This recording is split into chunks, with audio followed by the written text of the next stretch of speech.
I'm currently on the north side of the Fan, Penifan, and I'm about to go and do, it's about 15 miles, a recce of the Paris Trilogy course. I'm doing a race with First and Events in a few weeks' time, so I'm just recceing the course now because it won't be marked, so I can figure out where I'm going and what I'm doing. Carrying a little Bergen with me, not full weight, it's not 35 pounds plus all the water and food. It's probably about 30, and I'll take it fairly steady anyway. I'm not racing, so yeah. Day looks all right. A little bit cloudy, but it's not wet. Coolish temperatures, so basically perfect for getting out and tabbing, really. So yeah, let's get around this course, see what it's like. It's a hard slog to start. Literally, it's immediately straight uphill. Little valley head there, and then Penifan be around the other side of that, over the other side, over the top. It's quite a sharp little ridge that takes you way up to as well, and it's supposedly quite a hard climb. But we've just started it. Let's get into the rhythm now and get climbing. 25 minutes in, get up towards the first mile, a little bit more to go. But yeah, already climbed from there. There's the other side of that little valley.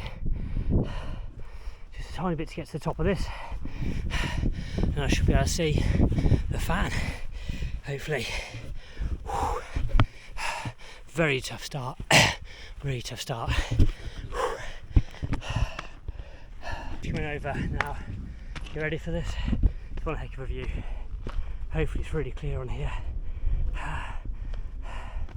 Penifan is actually that one that's underneath the cloud in front. Follow these people, and that's the rest of the range down there.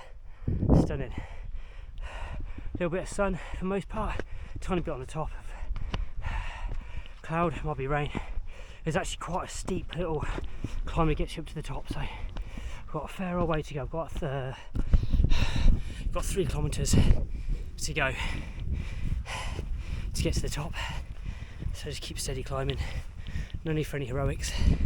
As I said, this whole route's 15 miles and I'm only just a mile into it, so it's a long way to go. But what a beautiful view. Whew.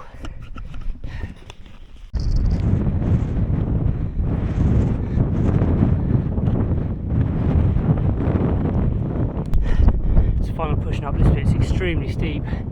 There's massive exposure off that side, and actually on that side as well once you get a bit higher. So yeah, it's a path. Shouldn't be too difficult today. It's not like it's peeling down rain and cloud all around you and snow everywhere. So it's fine. But yeah, we want to be careful of in the winter. Although, I mean, it don't stop everyone, does it? Look at this. I don't know if you guys can see that, hopefully you can.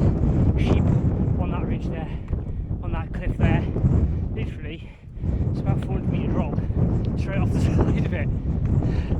If you guys can see that. Yeah, great sheep. Certainly a bloody lot braver than me. But what a view. Come on, D. That's the top. In Wales, that's the lake anyway. That's what we've come for, along that ridge and drop down. Let's get to the top, shall we?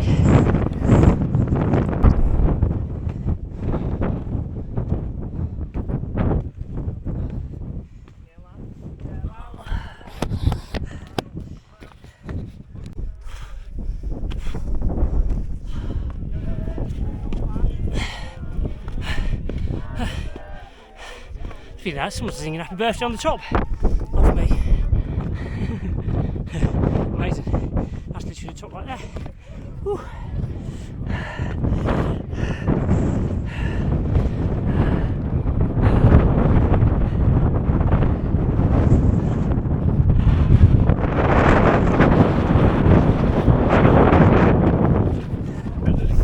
On the descent now, right down to the main road, and car park, the main car park, and on the path which is nicknamed the motorway. way, which is like one at the moment. There's absolutely tons of people at the top, those people on it. Yeah, got to go and cross the main road. Then up Fawr, which is over there on the other side. It'll be fun, never been up it before, so a new climb for me. So that's the car park, the main car park. You basically just come out, just follow it left, hit the main road, and then almost immediately afterwards on the other side of the road you see this sign here, Taft Trail, down here. It's a bit overgrown at the moment, but this is the way, from what I can see on the map anyway, for the event and for the Paris Trilogy course. Follow it down here and see if I can get myself on the other side of the tree line, which is there, and then I'm assuming it's up that way. Contour around those trees until I hit the car park at the far end, or the other side of the lake at least, and then you go up on that ridge. It's like above it and across to the top of Fawr, which I think's just beyond that feature there. Should really have been trying to make a bit more time. I've been kind of dawdling along because I thought that's a good idea, because I didn't want to burn myself out. I've got other things coming up next few weeks, including a half marathon and like a couple of nights away while camping and hiking. But I feel like I'm gonna be out for quite a while at this rate, so I need to at some point get my feet down and start running a little bit, I think. Okay, ho. It's all good training, and we're doing a good quality recce of this course. So there we go. It's over that direction somewhere. Just having a quick stop, just get some food. Check the map again, but I'm pretty happy where I am. Just a quick note. So as soon as you can probably see where the water's coming through there, that channel. That's roughly where the little bridge is under the road. That's roughly where you come on. You kind of come along parallel to the road and you drop there. There's a little bridge over there. All of this, up to about where I am now, the whole of it is bog, like marshy land. So let's hope it doesn't rain too much on a day, because it's already going over my boots. It'll be even more fun if it's wet. We're not. I'm hoping I'm right, but I'll find it if I'm wrong. So I've kept following that tree line all the way. Little water crossing to do as well, which is you need to be careful of actually, because it's steep banks and there's a good chance of hurting your ankles on there. And then I've come up to this little stile here, and I think looking at the map it looks like we do enter the woods proper. And there is this kind of like gully feature on the map, so directly opposite where it looks like you go in. So I think I'm right. And then it's a bit more of a proper trail, and again on the map it looks like it is kind of a minor vehicle track. So it looks about right. But if that is true, there we go, there's a lake down there, the reservoir. But if that is true, and I'm pretty certain it is, means you can get yourself a bit of a shift on again, which is nice. Yeah, I was wrong when I said I think the boggy bit ends here. It doesn't. It just it keeps going on and off the entire way along that path, being boggy. So that is what it is. You're just going to get yourself a bit wet, but worse things happen at sea. And as long as you've got all your right kit with you and you're prepared, then it's not a problem anyway, is it? And look, worth the view crossing over. Beautiful. This is the way. So on the day I will be no doubt saving myself to get onto this bit, and I'll be able to run along this, so that's good. Make up a little bit of time. In fact, I may even have a little shuffle now, just for fun. There we go, look at that. Still got some energy in the old kit. Woo! So the track terminates there. It's a car park, so I'd assume there's a checkpoint here of some description. I have to read the instructions again. But it looks like then we get onto this little road. It's a slightly more minor A road, the major A road, whether it's the 40s there. And it looks like 150 metres up here. And I'll count out my paces, see if I can find a path turning off. Hopefully I'm going in the right direction. It looks like it on the map, but it seems a bit odd being off-road. I'm sure there'll be instructions from the checkpoint, but there's a little cattle grid just there, which is 150 metres up the road, which is about right. And there's a very, very minor track here, which is probably more like an animal one, to be honest. I think there's going to be a better track out of the car park that I've should have probably doubled back on myself or something and gone through the trees to get to it. I'm sure that's where I will be pushed, but I can see people up there on that bit of track ahead which does look like a proper track, so maybe I'll see where it comes out of the car park in a minute. But I've taken a bearing on the map, I've taken a direction of which way the path is supposed to go, and it goes bang on where that path is going. So we'll figure out if I'm right or wrong when I get up there, but it looks like I'm on the right track, albeit I've probably got on in the wrong place. But there you go. This is the thing, like if you don't have a clue at all about map reading, you then would just be completely bloody lost and not knowing where to go. There is a little stile there which may come out of the end of the car park, so I assume that's probably the one. I think that's where they've come out of. As soon as you get through these bits of reeds, it's quite a defined path then, as you can see. So yeah, it looks like I'm on the right thing. I'll get up here, get onto a bit more of a bit of slightly higher ground, then I can cross-check my bearings, kind of pinpoint where I am a little bit, and make sure I'm definitely on the right path, and then crack on. Finish off this ridge, look for the path of the descent. It goes fairly quickly down to that, to be fair, and then once that's out of the way, I get onto the road kind of section. Now I'm not going particularly quickly, I've done 7 miles. The road section starts, it's a trail, but there are sections which are on road, I think more towards the end of it. That starts about 9 miles and goes on for about 6 in total, about 10k, gets us up to our full distance. Yeah, it's been a hard climb. Like I say, it's very steady, but my legs are starting to feed it a little bit now. But it's the second big climb of the day, and they are both serious climbs. It's what you expect, it's what you train for, it's what gets you fit, it's what builds up that mental strength as well. It's what so many people talk about, but it's so true. You don't get resilience by sitting in an armchair and watching a YouTube video. Now I've seen a lot of YouTube videos and I've sat in my armchair watching them, but what hopefully it does, inspires you to get out, go and explore, go and get fit, go and enjoy yourself, live life. Whatever you do, don't fall down that bit. It's a piece of sage advice. You may twist an ankle or your neck until it snaps, actually. It's a fucking long way down. So stick to the path. Again, easy in summer, or the end of the summer as we are now, more into autumn. In the winter, a little bit more difficult. Again, when you've got winter conditions, you've got bad weather, navigation, map reading is a lot more important, because it is rather dangerous if you get any of that wrong. But yeah, stunning views. This is the top of Fawr now. I'm at the top, I've reached the peak, and there we go. In fact, you can see, hopefully, Story Arms down there, the white buildings, grey roofs.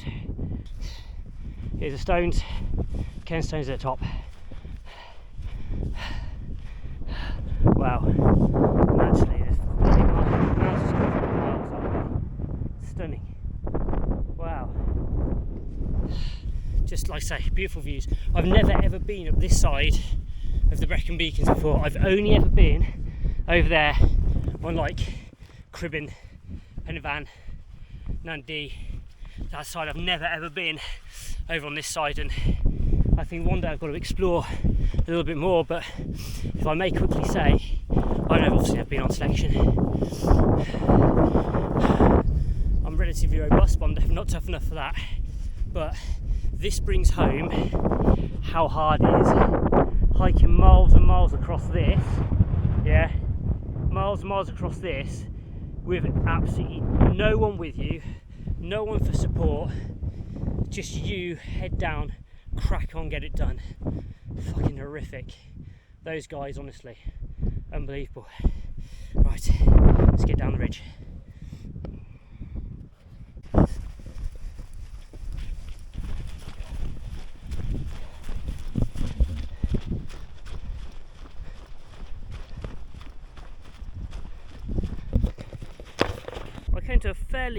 came to a fairly abrupt halt there. This is apparently, allegedly, a path. And indeed, it is a path. However, it is fucking ridiculously steep. And when you're trying to carry shit on your back, that is not an easy peasy lemon squeezy kind of thing to get yourself down. However, we will persevere and we will try. But it does look like once you get to the bottom of this little bit, it's quite a smooth gradient after that to get down. And actually these feet placements are fairly well worn and quite flat. So hopefully, no accidents on the way down, we'll get ourselves where we need to be. Move just back into a little jog. Try and make a little bit of time up from all that climbing. It really does feel like that first half of this whole event, the whole Paris trilogy, is got a lot of very hard uphill sections, boggy sections, just tricky hard sections. I'm really hoping once I get onto the bit down the bottom, back through boggy again, lovely. When I get onto the path bit at the bottom, the Taff Trail section and the road section, it really does move off, and I've said it earlier, but I hope it does, just to make it time bit. I'll probably put away the map and the camera maybe, or at least get rid of this handy held bit to crack out that bit and just get my head down and finish off, I think. Because I do, you know, want to get in as reasonably as I can, even though I'm taking this nice and easy. It's the best way. Right, a little bit here to go over. Lovely bit of boggy water, everyone's favourite. And off we go. I've lost a lot of height very well. There you go, look at that. Lost a lot of height very, very quickly. You can't actually see quite the top. The top's a little bit higher than that. That's the steep bit I came down. It's a welcome sight. It's actually quite a fast descent, really. Again, race day, event day, I could run the whole of this, I'm sure. But it's quite a quick descent, even going on even wandering along and bimbling along. My running didn't last a long time. I don't know if you had to see from here anyway, but it was just carried on as bog. So not very easy to, not conducive to anything in the order of running, really. But you move, and again on the day, I'll probably take wider berth or go around the path, find a dry line. That's the best way. Best way of going. It's all about being, I don't think tactical, not in a military sense, tactical in the sense of finding the quickest path when you're doing a trail race, and that's the way to go. And the famous phone box, and I'm off that way down Taff Trail. So I'm about a mile along the Taff Trail now. It's all like this so far, which is runnable. It's a little bit harsh on the feet at times. Depends if it gets a little bit more rocky or a bit less. But it is definitely, you can move at pace on this, whether it's a very quick march or if you've got the energy left then to run it, you can definitely do that. And yeah, it's still just a glorious day, really. I've absolutely fluked it with the weather, and I'll take that because we've had quite a lot of rain. It's been quite cold last few days, so to go into this type of weather is just, yeah, phenomenal. So much easier, makes your day a lot easier. You have to worry then about keep changing your kit, getting cold kit on and off and wet kit on and off. Just get on with it, it's brilliant. Right, let's keep going. Got about 5 miles to go. So it's definitely getting roady. It's definitely the traily kind of part of the Taff Trail is. It's probably only just over a mile long, and then it's like this afterwards. I think I've got about 4 miles to go. I don't know exactly, because I don't know actually exactly how long the this course is. So we'll find out when we get in. But yeah, that was a hard bloody slope getting up then. So there's definitely bits of up and down, bits of undulation. Nice downhill section now. But again, if you've got the energy, you keep yourself topped up, keep yourself hydrated, you can jog along, you can move quite nicely on this, give it a shuffle to get to the end. So it's not too bad. I think I've taken a bit easier, I've not eaten as much as I should have done still. My own stupid fault. So I'm running a little bit out of energy, but it's probably only like it's only 4 miles-ish, so it's an hour at the sort of pace I'm even just walking at, so I'll be fine. Right, let's keep it going. If I find anything more interesting on this, and I'll let you know. There are a few roads to be navigated, a few lefts and rights, so you've got to kind of keep your wits about you. And one thing I did notice, unless I missed the sign, oh nice view over there, unless I missed the sign, it doesn't actually tell you the Taff Trail goes this way, which is very unhelpful, and I just don't know why you'd know this is it versus the fork off to the left, which looked exactly the same as this path. Anyway, it is what it is, because you don't want to get lost in the lanes, not when you've got like bloody 40 pounds on your back on race day. It's not going to be very much fun if you get a little bit lost and you have to go back on yourself, when you can never tell with these cameras. But it gets this steep, for instance, and we're thinking, oh, a vehicle, exciting times, we'll get out of the way. Yeah, there's another hazard to think about. Cars. But yeah, it's just something to bear in mind. I really do think it's a good idea to recce this route if you're going to race it. If you're just using this out of interest to see what the original Paris Trilogy course is like, and enjoy the views, and